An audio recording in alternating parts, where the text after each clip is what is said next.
L'homme n'aurait jamais imaginé que sa petite amie d'enfance puisse s'éveiller en tant que saint de l'épée, tandis que lui ne devenait qu'un simple et faible cultivateur de fruits. Tu penses que c'est déjà assez misérable? 3 mois plus tard, lorsque son ami d'enfance atteint la gloire et qu'il se retrouve, elle lui tourne soudainement le dos et fait semblant de ne pas le reconnaître.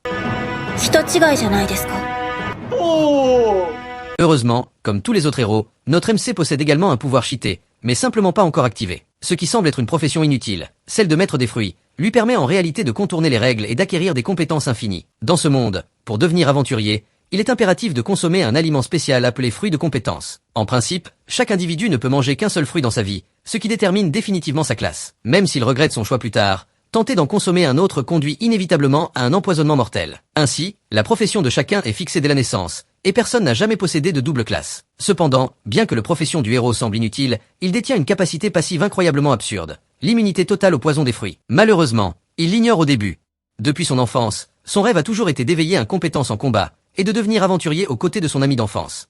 Une fois adulte, les deux se rendent immédiatement à l'église chargée des éveils. Après que la Sainte Sœur ait expliqué les règles, Lena s'avance la première et mange un fruit. Aussitôt, une lumière éclatante émane d'elle. La Sainte Sœur, stupéfaite, observe cette scène. Lena vient de s'éveiller à la profession de saint de l'épée, une classe d'exception qui n'apparaît qu'une fois par siècle. Elle espérait depuis longtemps l'apparition d'un tel talent, ordonne aussitôt d'informer toutes les grandes guildes. Le héros, voyant son ami d'enfance obtenir un pouvoir aussi extraordinaire, ressent une joie sincère pour elle. Plein de confiance, il mange ensuite son propre fruit. Cependant, plus l'espoir est grand, plus la déception est grande.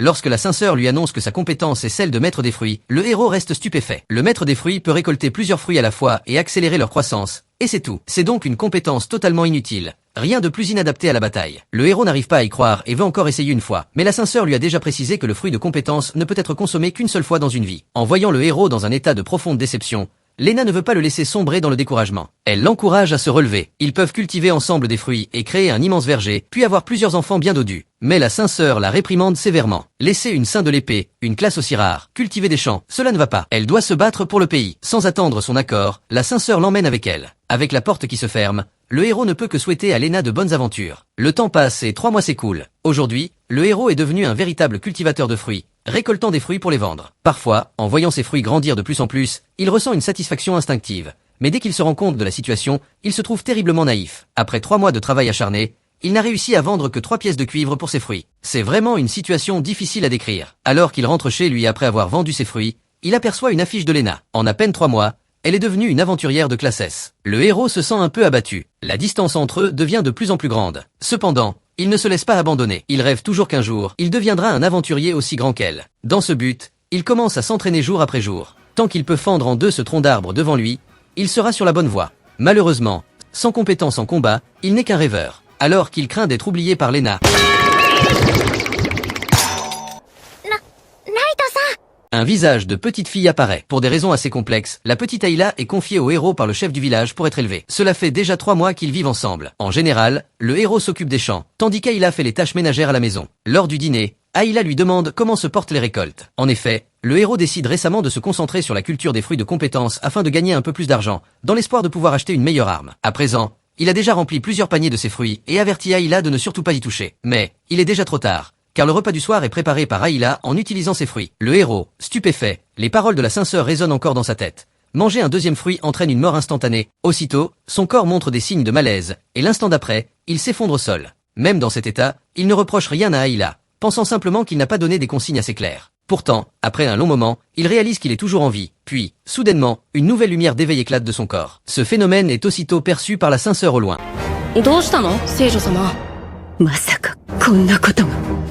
Elle regarde le miroir devant elle et y découvre une étoile éclatante. Ayla, ayant elle aussi mangé un fruit de compétence, s'éveille au pouvoir de l'évaluation. D'un simple regard vers le héros, elle remarque immédiatement que sa compétence de maître des fruits lui permet d'être immunisée contre toutes les toxines des fruits. C'est précisément la raison pour laquelle il n'a subi aucun effet néfaste. Mais ce n'est pas tout. Ayla découvre également que le MC possède une autre compétence appelée Dieu de l'épée. Intrigué par ces révélations, il décide aussitôt de tester sa puissance actuelle. Sans attendre, il saisit une arme et se précipite à l'extérieur.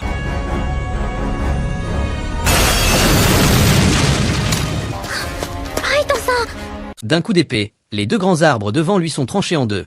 Avec cette profession OP, le héros peut enfin poursuivre son rêve. Il emmène Ayla jusqu'à la guilde des aventuriers de la ville.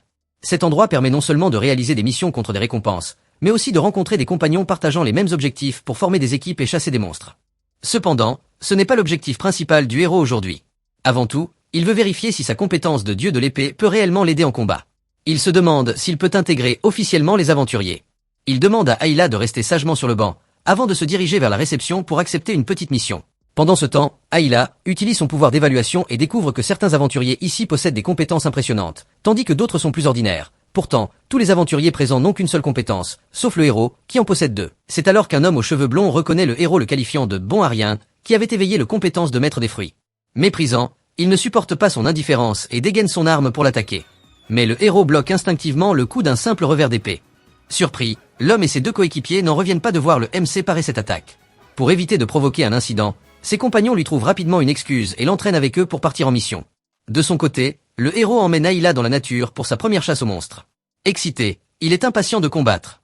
Rapidement, il repère leur cible. Grâce à son pouvoir d'évaluation, Ayla remarque que la créature visqueuse a une faible puissance d'attaque mais une défense extrêmement élevée. En entendant cela, le héros devient plus sérieux.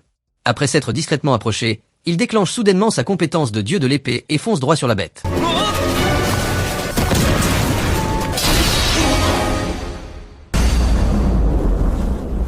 Étonné, le slim est tranché net d'un seul coup d'épée, confirmant pleinement la renommée de la compétence du dieu de l'épée. L'arme dans sa main devient incroyablement légère, et même la force de ses jambes s'accroît de façon spectaculaire. Par excès de puissance, il fissure même le sol sous ses pieds. Ensuite, il demande à Ayla de découper un morceau de la créature pour le ramener. Bien qu'hésitante au début, la jeune fille change rapidement d'avis en apprenant que la récompense pourrait suffire à acheter 10 parts de pizza. Elle sort alors soudainement un petit couteau de nulle part, prête à s'exécuter sans la moindre hésitation. Soudain, des cris perçants résonnent au loin. Il s'avère que le groupe qu'ils avaient croisé plus tôt est tombé sur un puissant ogre. Pour ces trois aventuriers inexpérimentés, c'est leur tout premier combat, et la peur les paralyse complètement. Alors qu'ils se demandent quoi faire, une voix familière retentit derrière eux, celle du héros.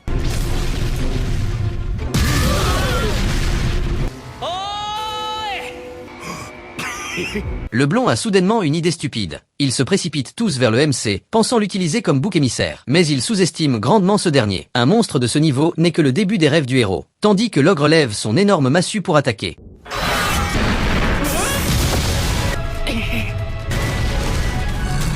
Le MC esquive facilement l'attaque. Ayla derrière lui le prévient que la compétence du dieu de l'épée lui confère une puissance d'attaque redoutable, mais sa défense physique est quasiment nulle. Si le monstre le touche, même s'il ne meurt pas, il risque de souffrir gravement. Cependant, ce genre de petit obstacle ne freine pas ses ambitions. Le haki enveloppe sa lame, puis d'un bond, il tranche l'arme du monstre en deux. Enfin il utilise la technique exclusive du dieu de l'épée.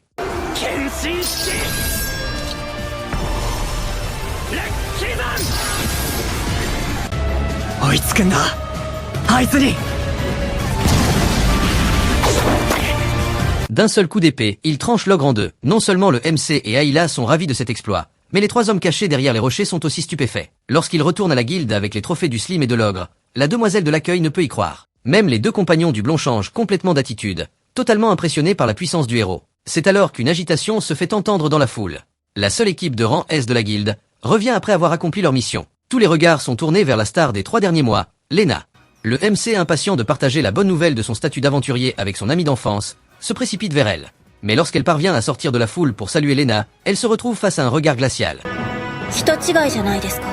L'ami d'enfance, avec qui il avait autrefois promis de partir à l'aventure, lui tourne brusquement le dos lors de leur retrouvaille, refusant même d'échanger un mot avant de tourner les talons et de s'éloigner. Au début, il pense qu'elle le méprise. Pourtant, lorsqu'il entre dans un restaurant, elle finit par le rejoindre discrètement pour tout lui révéler. Il s'avère que les compagnons que la Saint-Sœur lui a imposés sont certes puissants, mais ce ne sont que des ordures sans scrupules. Par exemple, il y a 2 mois et demi, lors de l'extermination d'un serpent géant qui n'était pourtant pas si redoutable, le mage du groupe a lancé des sorts de destruction massive, réduisant en cendres les récoltes sur plusieurs kilomètres.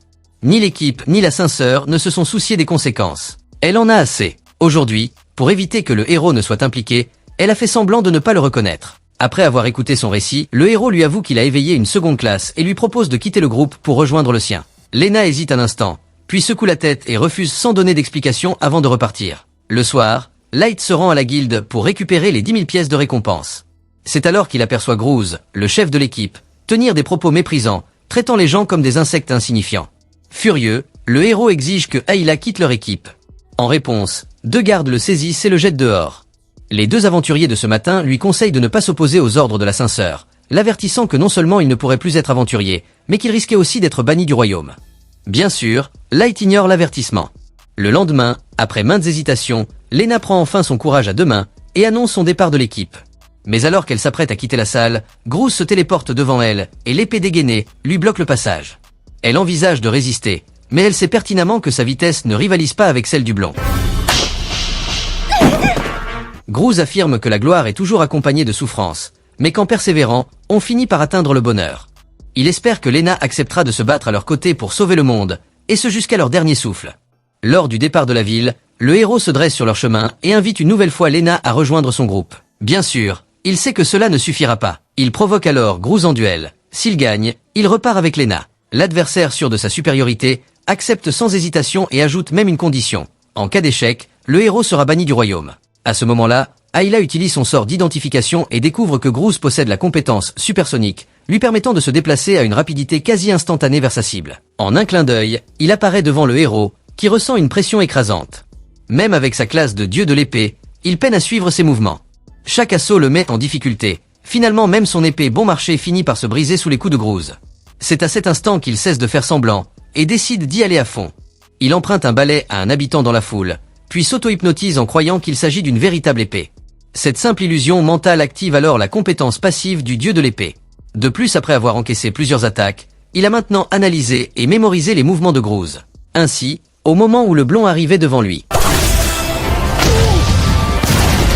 Ainsi, l'arrogant Groose est abattu d'un seul coup. Les deux autres membres de l'équipe n'osent même plus dire un mot. À partir de ce moment, Lena rejoint officiellement l'équipe du héros. Pendant la semaine qui suit, ils vivent tous les deux chez Lena. Chaque jour est marqué par une routine joyeuse et productive. Mais aujourd'hui, un émissaire arrive avec un ordre de la Saint-Sœur, exiger le retour de Lena. Elle refuse naturellement. Conséquence, tous ses privilèges d'aventurière de rang S sont révoqués. Et pour trouver une mission à la guilde, elle ne pourra accepter que des tâches mal rémunérées. Mais Lena accepte sans hésiter car l'argent ne l'intéresse pas. Après une journée d'efforts, il gagne à peine 100 pièces. Mais tant qu'il peut aider les gens en difficulté, cela lui suffit. Alors qu'il pense que leur vie paisible continuera ainsi, la Saint-Sœur a déjà pris contact avec la guilde pour leur confier une mission de rang S. Son assistant pense que le héros et Ayla vont périr, mais la Saint-Sœur s'en moque. Le lendemain, l'équipe, ravie, reçoit une mission de rang S sans se demander pourquoi. Avant le départ, Ayla prépare des pâtisseries pour compenser l'énergie dépensée par sa compétence d'analyse. Elle remarque alors 2 caisses de fruits de compétences posées à côté, et se dit que cela pourrait être utile. L'homme n'aurait jamais imaginé qu'une utilisatrice de Ito Ito no Mi puisse exister même dans ce monde, bien qu'il ne s'agisse d'une version réduite, limitée au contrôle des cadavres et des âmes errantes. Pourtant, ce pouvoir reste terrifiant. Sur un terrain avantageux comme un cimetière, son utilisatrice devient un véritable nécromancienne. Même doté de la classe de dieu d'épée, le héros avait beau trancher, les ennemis semblaient inépuisables. L'origine remonte à 2 mois et demi. Un groupe d'aventuriers a été envoyé au château où vivait autrefois le comte afin d'évaluer la densité des créatures magiques. Mais jusqu'à présent, sur les 18 aventuriers partis, aucun n'est revenu, y compris 2 aventuriers de rang A, qui ont guidé Lena pendant sa période de novice.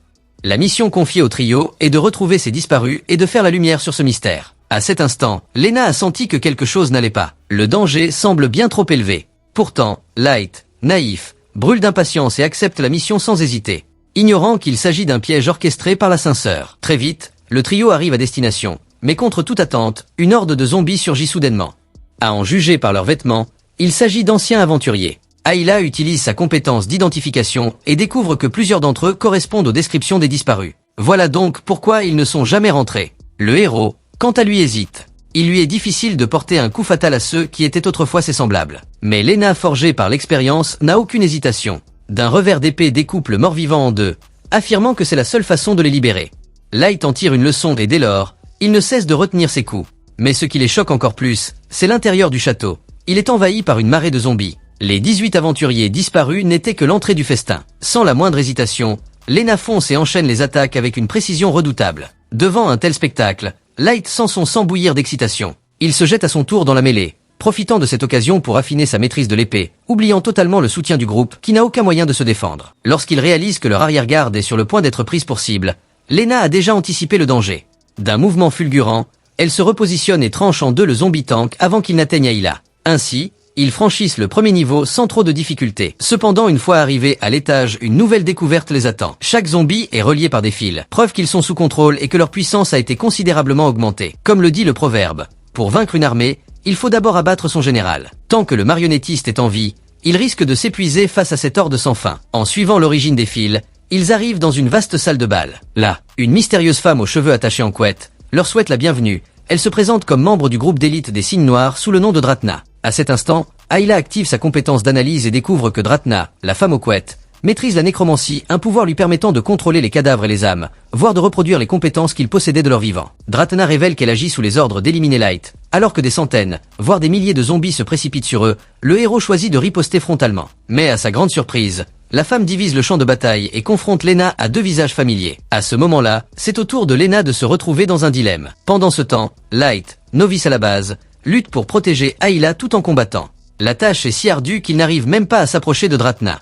C'est alors que Lena replonge dans un flashback. Lorsqu'elle arrive dans la ville sainte, guidée par la Saint-Sœur, ce sont ces deux bienfaiteurs qui l'avaient aidé à terminer son tutoriel pour débutants. Bien que leur temps passé ensemble n'ait duré que quelques semaines, elle ressent pour eux une profonde gratitude. De retour à l'instant présent, Lena profite d'une brèche pour trancher les fils de contrôle. Elle assiste aux adieux des deux, qui lui confient leurs rêves. Les larmes aux yeux, Lena accepte enfin la réalité et leur offre le repos éternel. C'est alors que Light voit soudain son intelligence s'activer. Si Dratna ne contrôle que des morts vivants, d'où viennent ces zombies?